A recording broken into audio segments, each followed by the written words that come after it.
Hey everybody, welcome back. My name is Abby. I'm with Fitness is Medicine. Today we're going to do another great strength training workout you can do in your home with minimal equipment, easy to follow directions, and minimal space. We're going to need about a medium set size of dumbbells, a ball, one very light dumbbell, and a kettlebell if you have one. Otherwise you can use a heavier dumbbell. That always works great. And I think that is it. Okay, come into these workouts warmed up and ready to move. 5 to 10 minutes of a cardio workout just to get your heart rate up a little bit, get your muscles and joints warmed up and ready for movement, and your mindset ready for movement. Okay, let's get started. We're gonna do a bridge with a chest fly today. Now, if you don't have a ball or if you're not comfortable walking out into a bridge, do the bridge on the ground, or you can just lay flat on the ground and do these as well, or a bench if you have one. So we're gonna walk out. So your head and shoulders are resting comfortably on the ball. I'm going to bring these out to the side and straight back up. Chest flies here. Now if you've started and you already feel like they're too heavy, grab some lighter dumbbells. Keep your hips up nice and high so you're squeezing those glutes. Keep breathing. Exhale here. 5, 6, good. 7. You can have a little bend in your elbows here, that's fine. Some people prefer to do their flies with their elbows even more bent. All that does is shorten the lever, and that's fine. 2 more. Keep breathing. Keep those hips nice and high. And rest. Okay, walk back up. Make sure you're not lightheaded or dizzy after being on your back like that. And then I'm gonna move my weights over here so they're not in my way. Now we're gonna do some kettle squats. Now if you don't have a kettlebell, like I said, you can use a heavier dumbbell.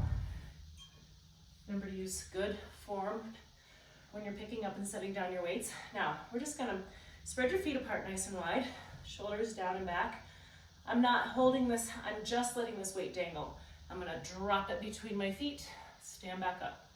Now you really wanna sit back in your heels, so you're sitting your hips back like you're gonna sit down into a chair. Also, right here, think about squeezing your glutes to help push you back up. Keep good posture. Even though I'm bending over a little bit, my back is staying straight, so there's no hunching of my back.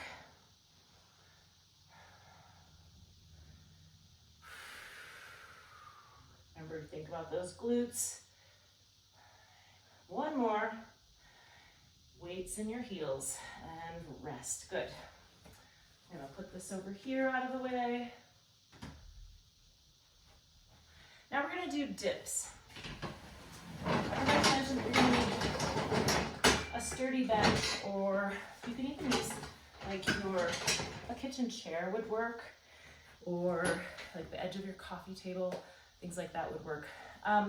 And dips are extremely difficult. So I'm going to show you a modification if this is your first time, or if you've tried dips in the past and they're just too much. So I'm going to sit like this with yoga blocks right next to my hips. Now the challenge with dips is keeping your shoulders down away from your ears. So start with them down.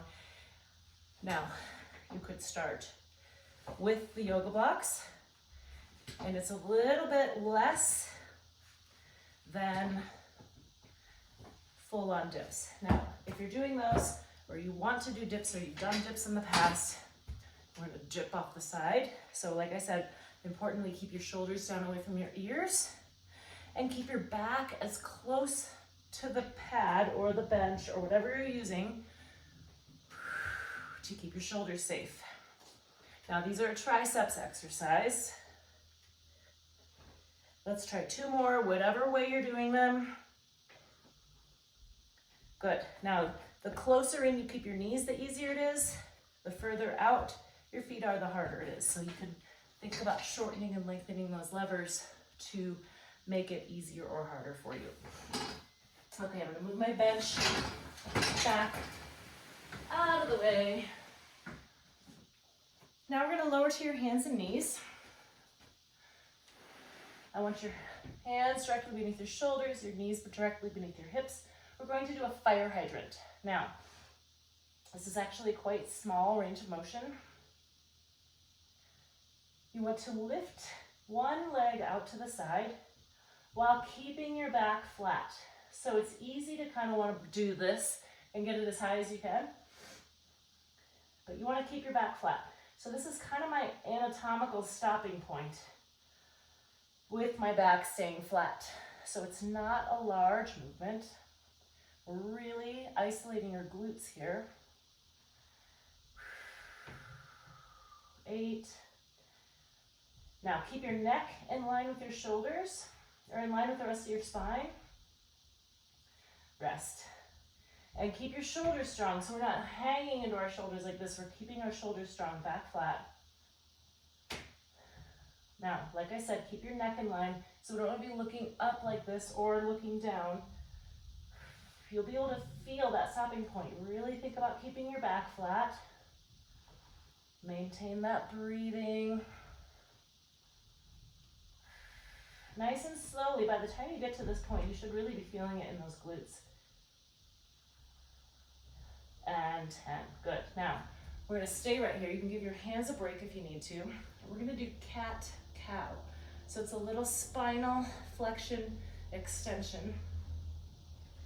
You may have done this with yoga or things in the past. Now, I want you to kind of arch your back like a cat, or I guess like a cow. I don't know which is which, but then arch your back like a cat. So we're gonna just work on some flexion and extension through that spine. This should just feel restorative. Try to breathe through it nice and slowly, kind of stretching out through your spine. This is something you can do if you are having, a little back pain. You want to do a little bit of stretching, a little bit of motion. And rest, good. Okay, now we're gonna stand back up, so make sure you stand up slowly. We've been down here for just a little bit. And we're gonna use that small weight that I talked about. So maybe sit here for just a second, make sure you're not lightheaded or dizzy, and then go on into standing. Okay, we're gonna do a single leg stance, or if that's too much, you can do a staggered stance or a tandem stance. But we're gonna pass this weight around. So by shifting where the weight is, you're shifting how you're having to balance. Pass it back and forth. You can try behind your back, maybe under your knee. Challenge yourself. Now keep that posture good. Keep your shoulders down away from your ears. We'll switch sides. Now, if you're in tandem stance or staggered stance, just switch which foot is in front. Now, with balance, it's easiest to focus on something. If you're finding like you need a little more challenge, you can glance around. So glance around the room. So we're changing that weight. So you're changing your weight distribution side to side.